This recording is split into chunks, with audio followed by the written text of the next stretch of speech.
একজন তো লিখছে, মুসলমান আমার নয়নের মণি, হিন্দু আমার প্রাণ। বেটা, তোর হিন্দুদের জন্য ভালোবাসা লাগে, তোর মা বোন বিয়ে দে। তাই বলে গোটা বাঙালি মুসলিম জাতি সত্তাকে নিয়ে এই রকম কথা বলার অধিকার তোমাকে কে দিয়েছে? এই ধৃষ্টতাপূর্ণ বক্তব্য তোমাকে প্রত্যাহার করতে হবে। ইসলামপন্থী কিন্তু মানুষ যে এত মুনাফেক হয় আমি কল্পনাও করি নাই। হিন্দুরা বাংলাদেশী, তাদের অধিকার আছে বেঁচে থাকার। হিন্দু বৌদ্ধ খ্রিস্টান প্রত্যেকেই তার নিজ নিজ অঙ্গনে ধর্ম পালন করবে, আমাদের সমস্যা নাই।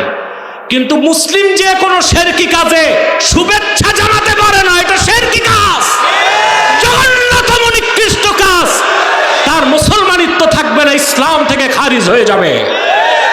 কিছুটা ইসলাম, কিছুটা কুফরি, কিছুটা ঈমান, কিছুটা শিরকি, কিছুটা ইসলামের বিধান, আর পশ্চিমাদেরকে আর ভারতকে খুশি করতে মূর্তি পূজার সমর্থন, এটা মুসলমানের চরিত্র নয়, মুনাফিকের চরিত্র, গাদ্দারের চরিত্র, বেঈমানের চরিত্র। চরিত্র ঠিক করো। পরিষ্কার উসুলের কিতাবের মধ্যে এসেছে, ইআনাতুল কুফফারি কুফরুন, কাফেরদেরকে কুফরি কাজে সমর্থন দেওয়াও কুফরি।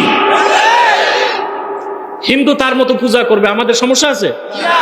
খ্রিস্টান তার মতো পূজা করবে, সমস্যা আছে? আপনি শুভেচ্ছা জ্ঞাপন করতে যাওয়ার মানে হচ্ছে তার কাজকে আপনি নৈতিক সমর্থন দিলেন। ঈমান থাকবে?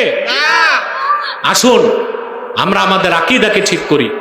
আমি বুঝলাম না ক্ষমতায় যেতে মানুষ এত রং বদলাতে পারে। রং বদলায়।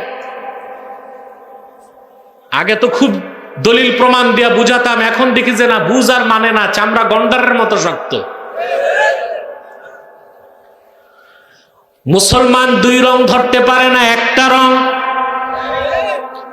কবি গালেব কাব্যের ভাষায় বলেন, দো রঙ্গি ছোড় দে এক রঙ্গ হো যা, সরাপা মোম বন ইয়া সঙ্গ হো যা। মুসলমান দুই রং ছাড়ো, একটা রং ধরো। হয় ইমানের রঙে রঙিন হয়ে মোমের মতো গলে খাঁটি মুসলমান হও, নতুবা পাথরের মতো শক্ত হয়ে কাফের হয়ে যাও।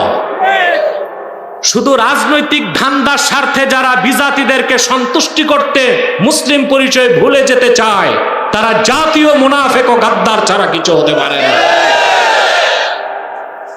আজকে আমরা রাজনীতি আমাদের কত অন্ধ করে দিছে, আমরা আল্লাহর নামকে বাদ দিয়ে দিচ্ছি। ঠিকটা তো হইল না ঠিক মতো।